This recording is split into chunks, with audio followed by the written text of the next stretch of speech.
Book of Heaven, Volume 4, Part 6. January 4th, 1901. The unhappy state of a soul without God. After going through most bitter days of privation and of disturbance, I felt a mystical hell inside of me. Without Jesus, all my passions came out to the light, and each one, spreading its own darkness, obscured me in such a way that I no longer knew where I was. How unhappy is the state of a soul without God! It is enough to say that, without God, the soul, while still living, feels hell inside of her. Such was my state. I felt my soul tortured by infernal pains. Who can say what I went through? So as not to make it too long, I move on. Then this morning, having received communion, as I was at the summit of my affliction, I felt our Lord move inside of me. In seeing his image, I wanted to look and see whether it was of wood or alive in flesh. I looked, and I saw it was the crucified, alive in flesh, who looking at me told me, "If my image inside of you were made of wood, the love would be only apparent, because only true and sincere love, united to mortification, makes me be reborn alive, crucified in the heart of one who loves me." On seeing the Lord, I would have wanted to withdraw from his presence, so bad did I see myself. But he continued, saying, "Where do you want to go? I am light, and wherever you go, my light invests you everywhere." At the presence of Jesus, at his light, at his voice, my passions disappeared. I myself don't know where they went. I remained like a little girl, and I returned inside myself, completely changed. May everything be for the glory of God and for the good of my soul. January 5th, 1901. The humanity of Jesus was made on purpose to obey and to destroy disobedience. Luisa refreshes Jesus. As I was outside of myself, I saw the confessor placing the intention of the crucifixion. I was afraid to submit myself, but Jesus told me, "What can I do? I cannot help obeying, because my humanity was made on purpose to obey and to destroy disobedience. And this virtue is so grafted within me that it can be said that obedience in me is my own nature, and the distinction dearest and most glorious to me, so much so that if my humanity did not have this of its own, I would abhor it, and would never have united myself to it. You, then, want to disobey? You can do it, but you will do it yourself.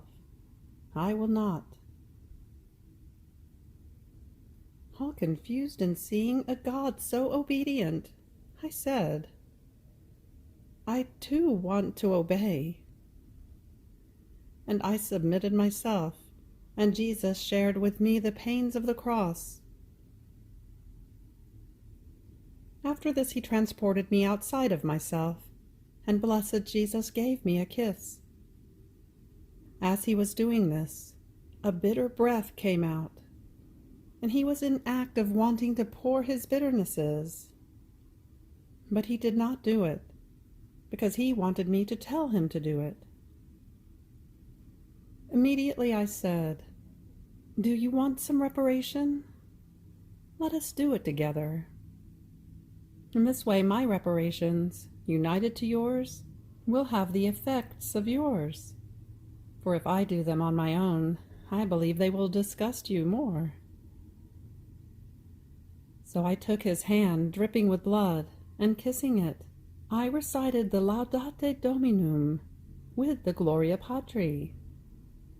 Jesus one part, I the other, to repair for the many evil works that are committed, placing the intention of praising him as many times for as many offenses as he receives because of evil works. How moving it was to see Jesus praying.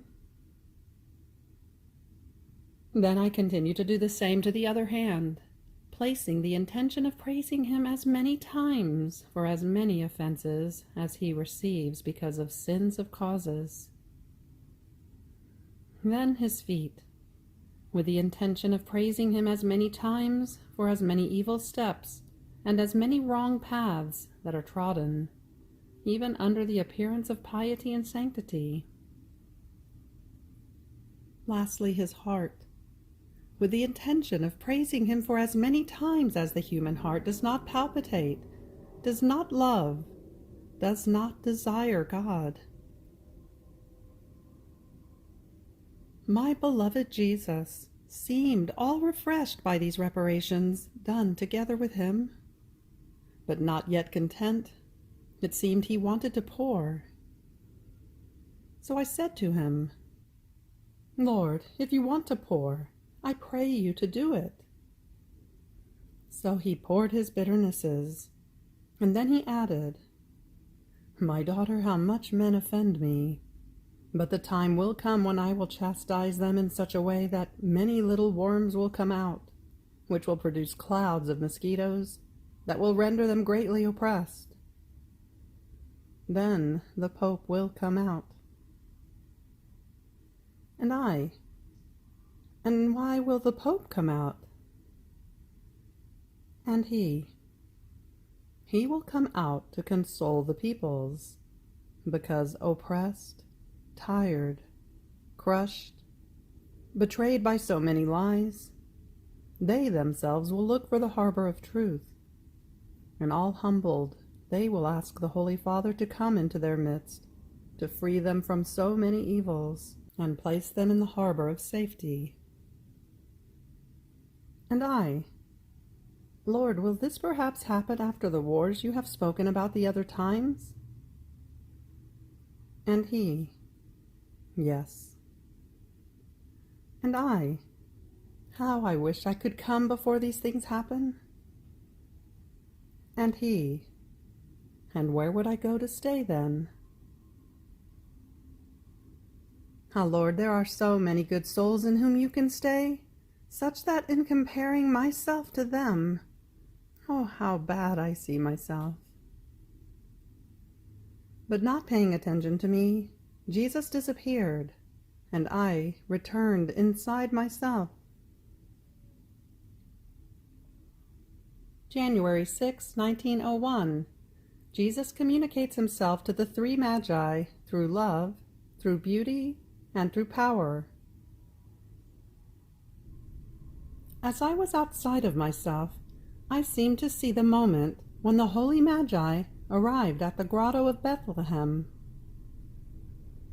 As they arrived in the presence of the baby, he was pleased to let the rays of his divinity shine externally, communicating himself to the magi in three ways: through love, through beauty, and through power, in such a way that they remained enraptured and engrossed in the presence of little baby Jesus.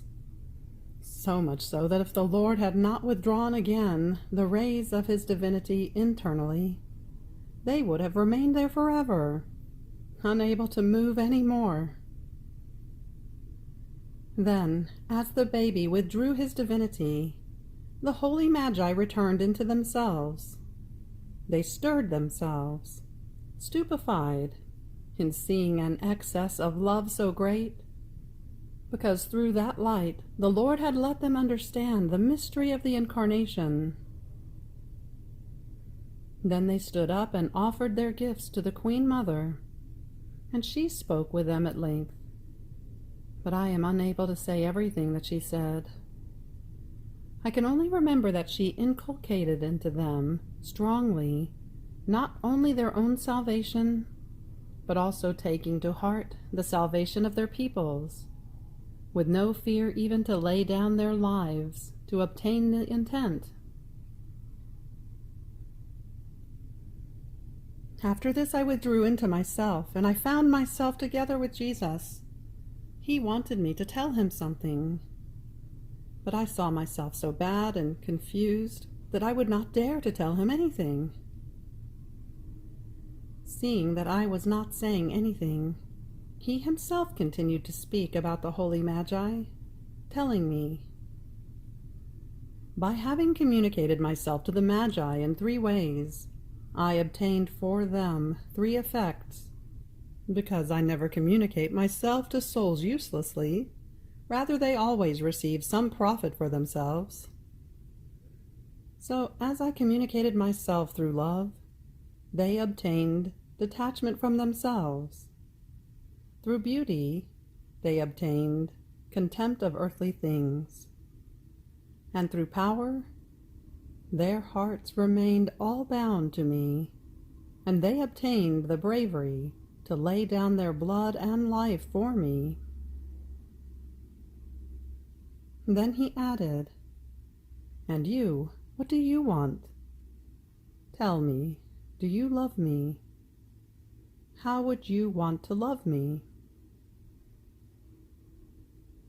Not knowing what to say, as my confusion increased, I said, "Lord, I would want nothing but you.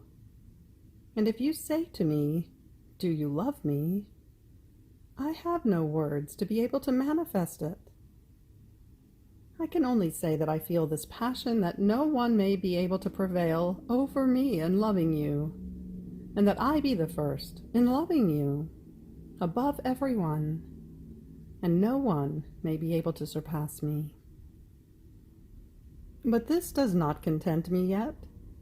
In order to be content, I would want to love you with your own love, so that I may be able to love you as you love yourself.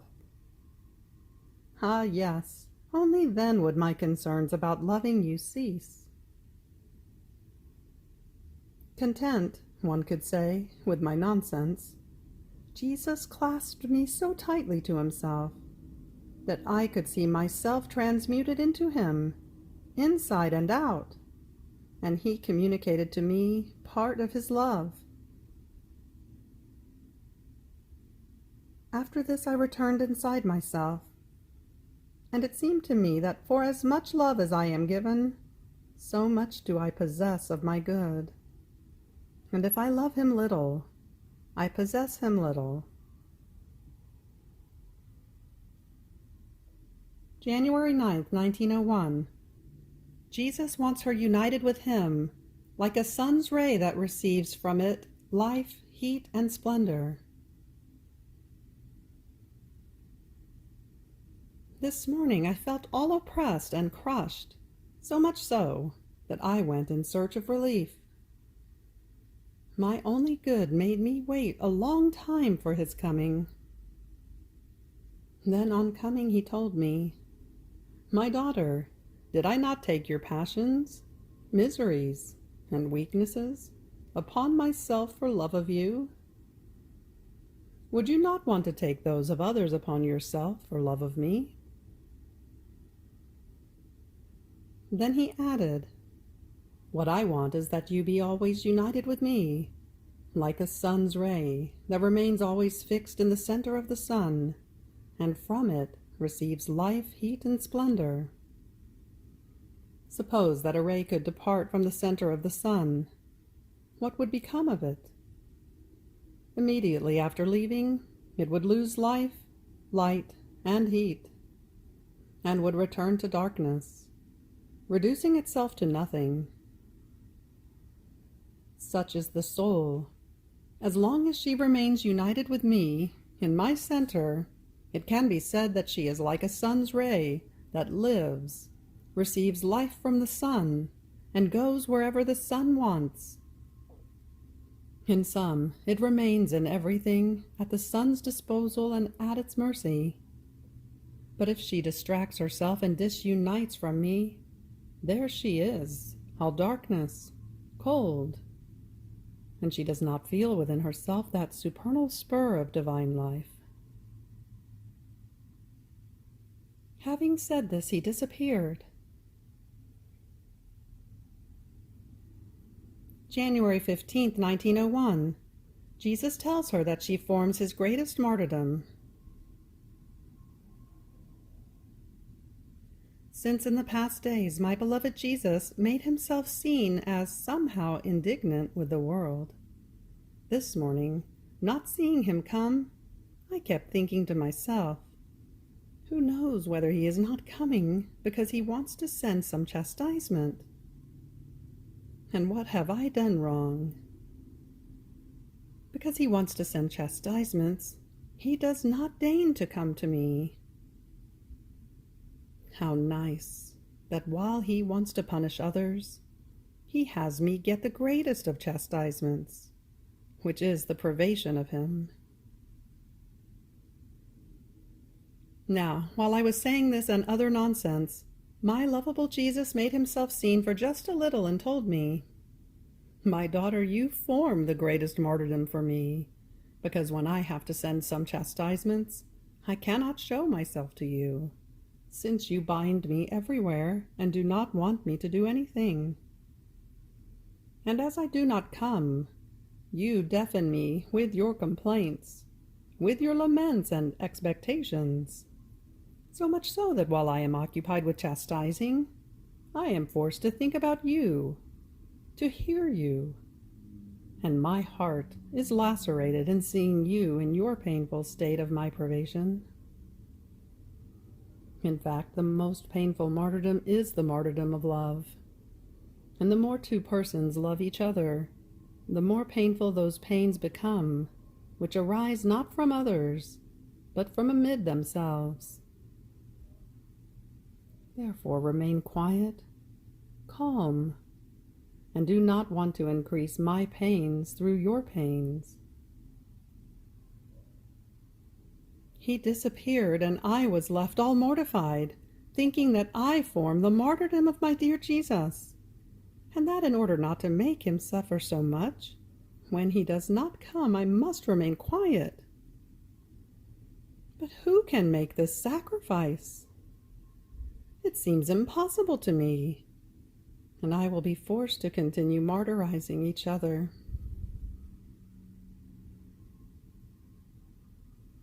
January 16th, 1901. Jesus Christ explains to her the order of charity.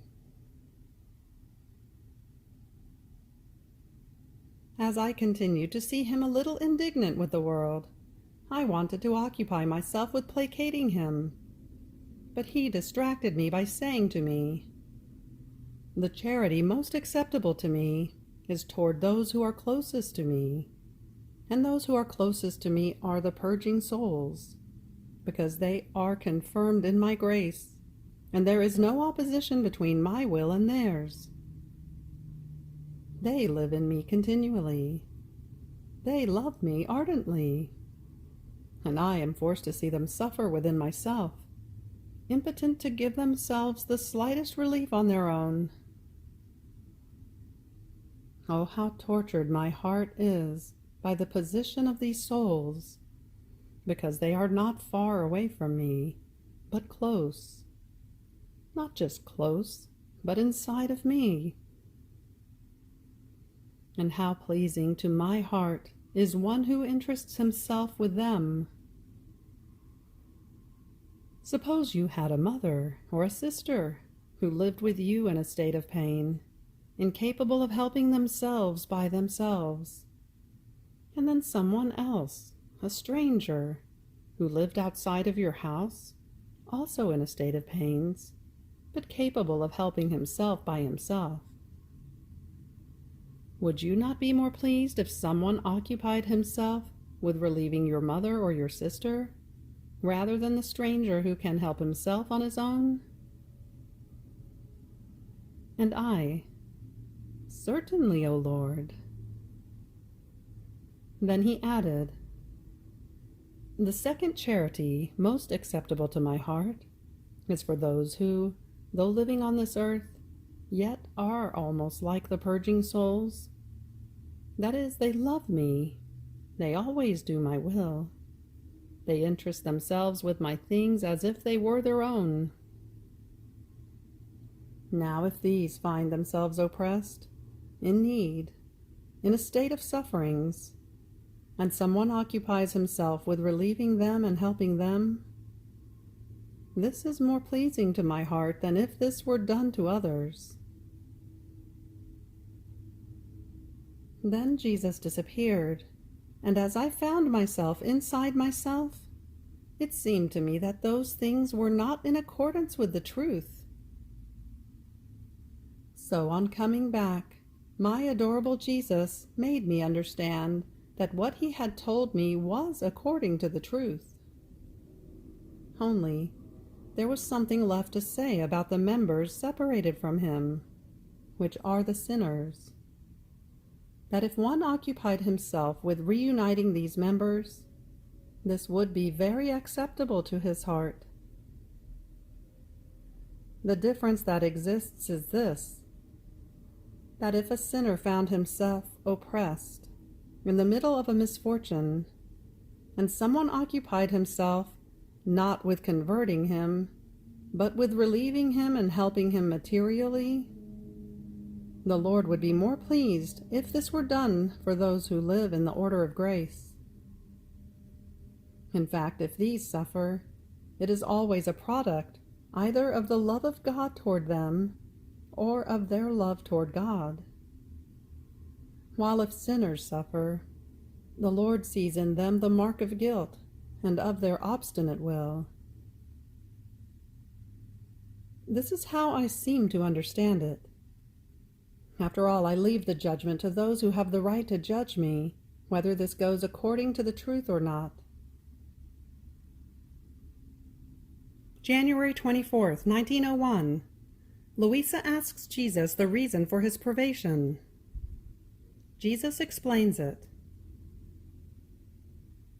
Having spent the past days in silence, and sometimes also without my adorable Jesus, this morning as he came, I lamented to him, saying, Lord, how is it that you do not come?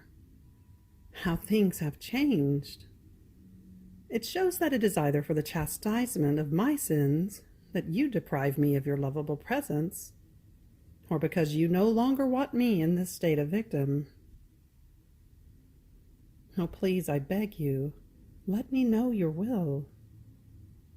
If I could not oppose it when you wanted the sacrifice from me, much less can I do it now that, finding me no longer worthy of being victim, you want to take me out of it.